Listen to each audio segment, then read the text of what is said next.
University of Illinois visiting scholar Yingying Zhang's life cut tragically short. And Brent Christensen is accused of killing her. His life on the line as he faces the death penalty. And those responsible for prosecuting the case also now having to worry about paying their bills and feeding their families. Fox Champaign's Jacqueline Francis joins us from the federal courthouse in Urbana with an in-depth look at how the government shutdown could affect this high-profile case. The Yingying Zhang murder case is being tried in federal court, which means the government shutdown has some major implications for those involved. First, I spoke with John Milheiser, the U.S. Attorney for the Central District of Illinois. He says federal prosecutors aren't getting paid and haven't been since the shutdown started 32 days ago. But getting justice for victims is their mission, and he says they'll carry it out, paycheck or not.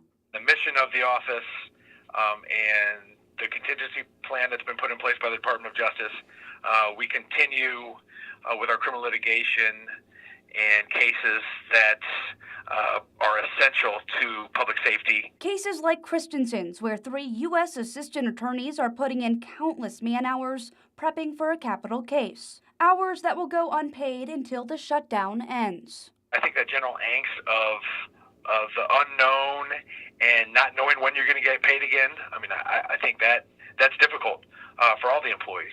Also not getting paid, the FBI. In the past 2 months, 6 FBI agents have been called by federal prosecutors to testify about their ongoing investigation. Every family in the FBI has mortgages, car payments, bills that come in at the end of the month, and you have to pay those.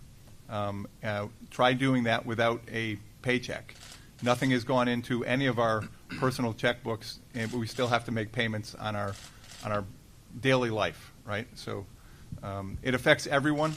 On Tuesday, the Administrative Office of U.S. Courts put out yet another notice about the shutdown, saying federal courts will need to limit their expenses to mission-critical work, like the Christensen case. So the trial will go on as scheduled, but if no agreement is struck by February 1st, it will be up to the clerk of courts to decide what the staffing inside and around that courtroom looks like until the shutdown ends.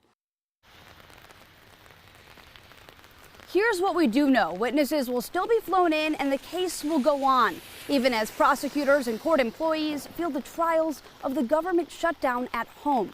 Christensen is due back here at the federal courthouse in Urbana on February 4th. We'll also be there to bring you the latest developments on this case. Live in Urbana, Jacqueline Francis, Fox Champaign News at 9.